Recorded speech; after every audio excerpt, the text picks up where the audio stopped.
आग लगाती गर्मी के बाद जिस तरह से बारिश हुई है और बारिश के बाद जो माहौल देखने को मिल रहा है, अगर आप उसे देखेंगे तो डर जाएंगे। महाराष्ट्र के रायगढ़ में बारिश के बाद 3000 एलपीजी सिलेंडर पाताल गंगा नदी में बह गए। पनवेल के एलपीजी बॉटलिंग प्लांट में बाढ़ का पानी घुसने के बाद सिलेंडर बहे। प्रशासन ने लोगों से अपील की है कि कहीं सिलेंडर मिले तो उसे न छुएं और ना ही अपने घर पर लेकर जाएं। मध्य प्रदेश में इधर 27 से ज्यादा जिलों में बारिश हुई है। सबसे ज्यादा दमोह में 1.75 इंच बारिश दर्ज की गई है। खरगोन में रूपा रेल नदी के तेज बहाव में एक युवक बह गया। उत्तराखंड के उत्तरकाशी में नालपानी और यमुनोत्री नेशनल हाईवे पर लैंडस्लाइड हुआ है। टिहरी में NH 707A पर दुकानों के पास लैंडस्लाइड में एक मकान गिर गया। आसपास के 2 से 3 मकान कभी भी गिर सकते हैं। इधर राजस्थान के अजमेर जिले के किशनगढ़ में बारिश से एक मकान ढह गया। हादसे में पति पत्नी समेत 3 लोग मलबे में दब गए। तीनों का रेस्क्यू कर अस्पताल में भर्ती कराया गया है। दिल्ली में इसी तरह के हालात हैं, वहां सड़कें डूबी पड़ी हैं। सुबह से बारिश हो रही है। रेलवे स्टेशन मुनीर का और कई इलाकों में सड़कें डूबी हुई हैं। मौसम विभाग ने ऑरेंज अलर्ट जारी किया है। रोहिणी में एक अंडर कंस्ट्रक्शन बिल्डिंग गिरने से 3 लोगों की मौत हो गई है। लेकिन राज्यों को लेकर कई ऐसे राज्य हैं जिन राज्यों को लेकर IMD ने अलर्ट जारी किया है। मौसम विभाग ने कहा है कि इन राज्यों में रहने वाले लोगों को बहुत सावधानी बरतनी है। तो वो 17 राज्य कौन है जिनको लेकर IMD ने अलर्ट जारी किया है। दिल्ली, मुंबई सहित देश के कई राज्यों में बारिश से हाहाकार मचा हुआ है। इस बीच मौसम विभाग ने पूरे 17 राज्यों में बारिश और आंधी तूफान को लेकर अलर्ट जारी किया है। इस दौरान 65 किलोमीटर प्रति घंटे की रफ्तार से हवाएं चल सकती हैं। दिल्ली से लेकर मुंबई तक भारी बारिश का सिलसिला जारी है। बाढ़ और बारिश के दर्दनाक वीडियो सामने आ रहे हैं। मौसम विभाग ने 17 राज्यों में भीषण बारिश के साथ साथ आंधी और तूफान को लेकर अलर्ट जारी किया है। 65 किलोमीटर प्रति घंटे की रफ्तार से इन राज्यों में हवाएं चल सकती हैं। 24 घंटे दिल्ली में बहुत अहम होने वाले हैं। इस दौरान महज कुछ घंटों के लिए ही बारिश रुकी, बाकी झमाझम का दौर जारी है।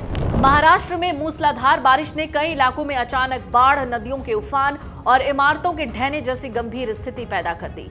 1 जून से अब तक बारिश, आंधी तूफान के कारण राज्य में 62 लोगों की मौत हो गई है। 200 पशुओं की भी जान चली गई है। पहले बात कर लेते हैं दिल्ली NCR की। 13 तारीख तक यहां पर लोगों को बहुत सावधानी से रहना है। दिल्ली NCR में 9 जुलाई को रेड और कुछ इलाकों में येलो अलर्ट जारी किया गया है। इस दौरान हल्की से मध्यम बारिश, गरज चमक के साथ बारिश और तेज हवाएं चलने की संभावना है।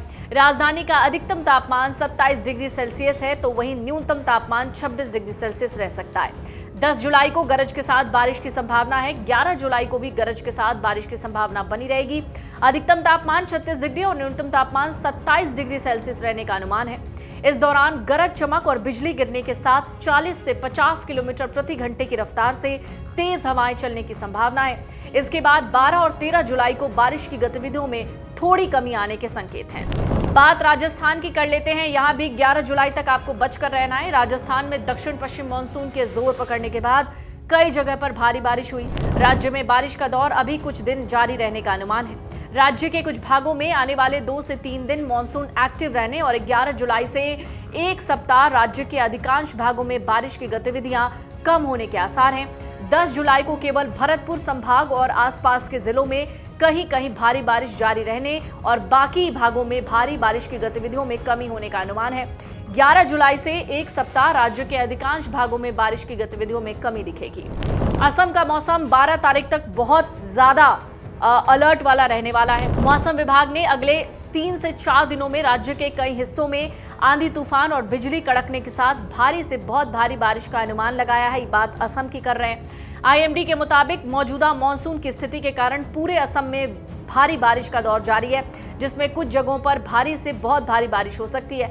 कामरूप ग्रामीण, धुबरी, बारपेटा, कोकराझार, नागांव, सोनितपुर, लखीमपुर, डिब्रूगढ़, तिनसुकिया, कछार और दीमा हसाओं में अगले कुछ दिनों में भारी बारिश और आंधी तूफान की संभावना है।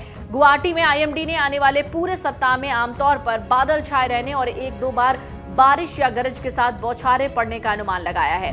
तमिलनाडु की बात कर लेते हैं। यहाँ भी 11 जुलाई तक अलर्ट है। तमिलनाडु के पश्चिमी घाट से जुड़े जिलों में अगले 2 दिनों तक मध्यम बारिश होने का अनुमान है। विभाग के मुताबिक कई स्थानों पर गरज चमक, बिजली गिरने और तेज हवाओं के साथ बारिश का पूर्वानुमान है। लोगों को सतर्क रहने की सलाह दी गई है।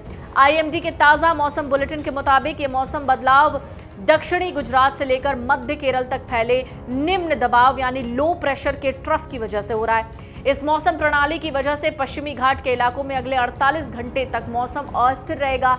एक दो जगहों पर मध्यम बारिश के साथ तेज सतही हवाएं चल सकती हैं। हरियाणा में लगातार दूसरे दिन बारिश हो रही है। मौसम विभाग ने 14 जिलों में बारिश का अलर्ट जारी किया है। इनमें गुरुग्राम, पानीपत, करनाल, सोनीपत, रोहतक और फरीदाबाद के लिए ऑरेंज वार्निंग है। इन इलाकों में 120 मिलीमीटर या उससे ज्यादा बारिश हो सकती है। उत्तराखंड की बात कर लें तो देर रात से रुक रुक कर बारिश हो रही है। मौसम विभाग ने 5 जिलों में भारी बारिश का अलर्ट जारी किया है। देहरादून, हरिद्वार, नैनीताल, उधम सिंह नगर और अल्मोड़ा में सभी स्कूल और आंगनबाड़ी केंद्र बंद कर दिए गए हैं। अगले 2 दिन मौसम का हाल कुछ इस तरीके से रहेगा कि केरलम के 3 जिलों में बारिश का रेड अलर्ट है। बिहार के 24 जिलों में भारी बारिश का अलर्ट जारी किया गया है। पश्चिम बंगाल के 2 जिलों में रेड अलर्ट है। 3 जिलों में ऑरेंज अलर्ट जारी किया गया है। ये अगले 2 दिन तक का हाल हम आपको बता रहे हैं। ओडिशा में 5 जिलों में रेड अलर्ट है। 8 अन्य जिलों के लिए ऑरेंज अलर्ट जारी किया गया है। आंध्र प्रदेश, झारखंड, ओडिशा में भी तेज बारिश की चेतावनी है। असम, मेघालय, पश्चिम बंगाल और सिक्किम के कुछ हिस्सों में भारी बारिश होगी। सिक्किम, गोवा, तेलंगाना और कर्नाटक में समुद्र के करीबी इलाकों में बारिश का ऑरेंज अलर्ट जारी है। कुछ और भी आप मौसम के बारे में जानना चाहते हैं, कमेंट बॉक्स में लिखकर जरूर पूछ सकते हैं। अगर आप ये वीडियो YouTube पर देख रहे हैं तो हमारे चैनल को सब्सक्राइब कर बेल आइकन दबाएं और Facebook पर देख रहे हैं तो हमारे पेज को लाइक करें।